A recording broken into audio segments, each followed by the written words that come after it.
Buonasera amici, siamo qui con Perego, MVP della partita. È stata una bella partita, era iniziata magari un po' entrambe le fasi per entrambe le squadre bene, però poi avete dominato. Ti volevo chiedere quali sono le emozioni di questa partita.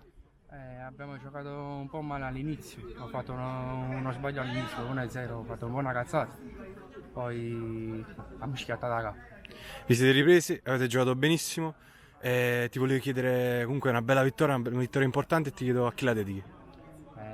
La mia ragazza. Va bene, grazie.